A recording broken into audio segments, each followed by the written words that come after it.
the only one who's faithful every day. In the darkest night, you are by my side. I'm never alone because I know I can always trust you. I can always trust you. Every day and every moment, my future, yeah, you hold it. I know it. I can always trust you. I can always trust. I can always trust. I can always trust you. I can always trust. I've got a savior who will always walk me through whatever comes my way. 'Cause I put my hope and trust in the only one who's faithful every day. In the darkest night, you are by my side. I'm never alone because I know I can always trust you. I can always trust you. Every day and every moment, my future, yeah, you hold it. I know it. I can always trust you. I can always trust. I can always trust you. I can always trust you. Every day and every moment, my future, yeah, you hold it. I know it. I can always trust you. I can always trust. I can always trust. I can always trust you. I can always trust. I can always trust.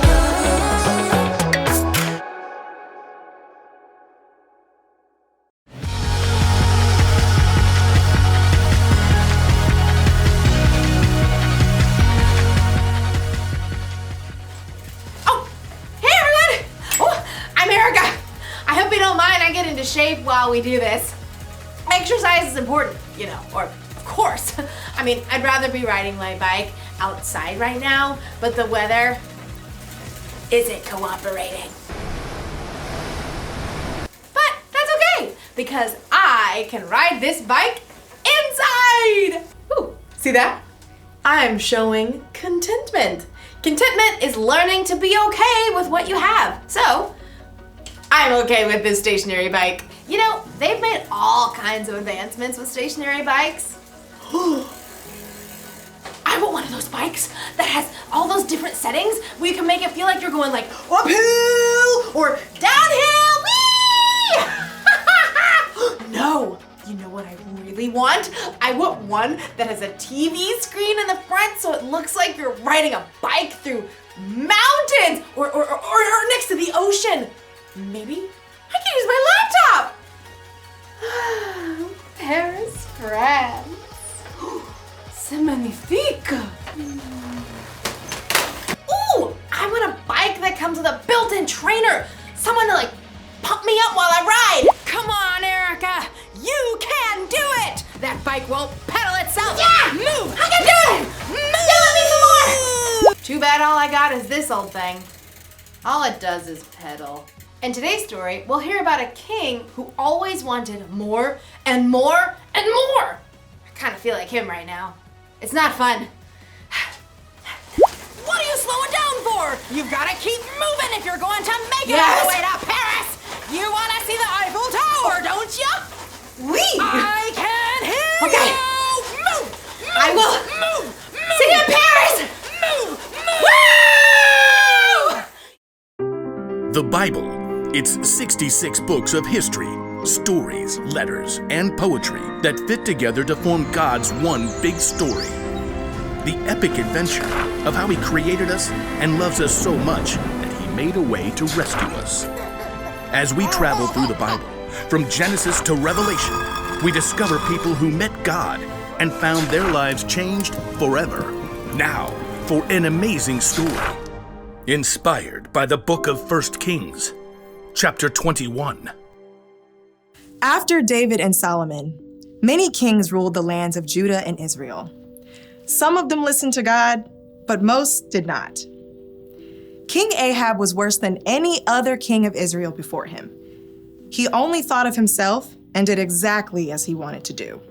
Do exactly as I want. Yes, Your Highness. What do you want? 4 calling birds, 3 French hens, 2 turtle doves, and 1... Oh, it escapes me. Just bring me some pears flambé. No one ever said no to King Ahab, not even his wife, Queen Jezebel. Am I the most fabulous king to ever rule this land?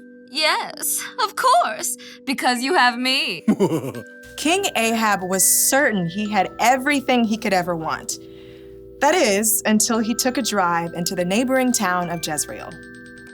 Ooh, just look at that lovely vineyard. It is perfection. Stop at once. King Ahab examined the green leafy vines and the heavy bunches of grapes. What fantastic fruit. The soil must be excellent. You, over there. Who? Me? Who, me, your majesty? Who, me? Your Majesty? Of course, you. Do you own this fine vineyard? I do, Your Majesty. Excellent. You must sell it to me at once, and I shall turn it into a vegetable garden. No, Excuse me? Your Majesty. I'll pay good money. I'll trade you a better vineyard. I said no, Your Majesty. May the Lord keep me from giving you the land my family handed down to me. You... What? No. King Ahab was enraged.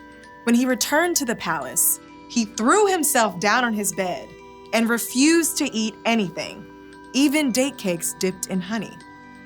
Why are you in such a bad mood? Why won't you eat anything? Naboth won't give me his vineyard. Oh, snap out of it. You're the king. I'll get you that vineyard. Queen Jezebel was just as bad as her husband, or maybe worse. She wrote a letter to the leaders of Naboth's town. Here is your mission, which you must accept. Number 1, announce a special day and give Naboth an important seat. 2, have 2 bad guys sit across from Naboth and claim that he cursed God and the king. 3, drag Naboth out of the city and throw stones at him until he dies. That should clear. Queen Jezebel sent her message, and the leaders of Naboth's town followed it, to the letter. Tell the queen, mission accomplished. Queen Jezebel was delighted by this terrible news and immediately went to find King Ahab. Oh, woe is me. Naboth won't give me... Get up! Take over Naboth's vineyard. He's dead. What? Mine! All mine! King Ahab ordered his chariot and set off at once for Jezreel. We'll rip out these annoying vines, plant peas, parsnips, potatoes. But even as Ahab garden partied, God spoke to the prophet Elijah.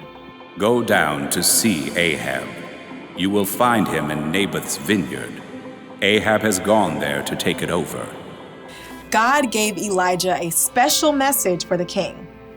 Elijah had faced Ahab before and knew the king would not be pleased to see him. Okay, here goes. Elijah traveled to Jezreel and found Ahab in the vineyard. Pull out that row of vines. Dig up the soil. King Ahab. The king turned. His eyes narrowed as he spied Elijah. My enemy, you found me. The Lord says, haven't you murdered a man? Haven't you taken his property? No, not me personally. And now he doesn't need it anymore. So You've done what is evil in the sight of the Lord. The Lord says, I am going to bring horrible trouble on you. You have caused Israel to sin. Oh. For once, Ahab listened to a message from God. He tore his clothes, a sign of great sorrow for what he had done. He put on the clothing people wore to show sadness. No food.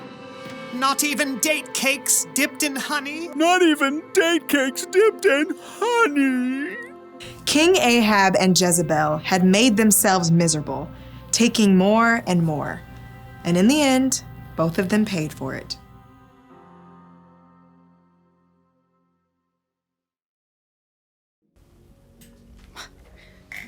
Yeesh!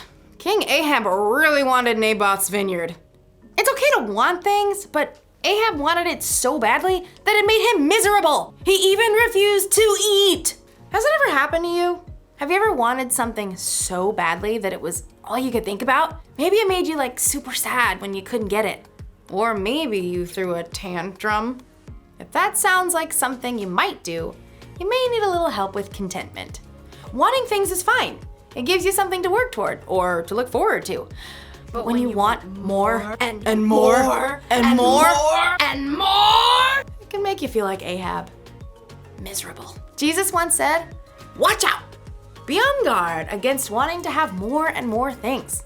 Life is not made up of how much a person has." Jesus knew there is so much more to life than the stuff we have. There are memories to be made, adventures to be experienced. Ooh, there are relationships to be grown with God and with others. These are things that will last long after the stuff we wanted has broken or gone out of style. So it's okay to want things, but here's the one thing to remember. Wanting more and more can make you miserable. So maybe one day I'll get a stationary bike with a few bells and whistles. But in the meantime, I'll ride this one and imagine it's springtime in Paris. Move, move, move! My imagination is very vivid. All right,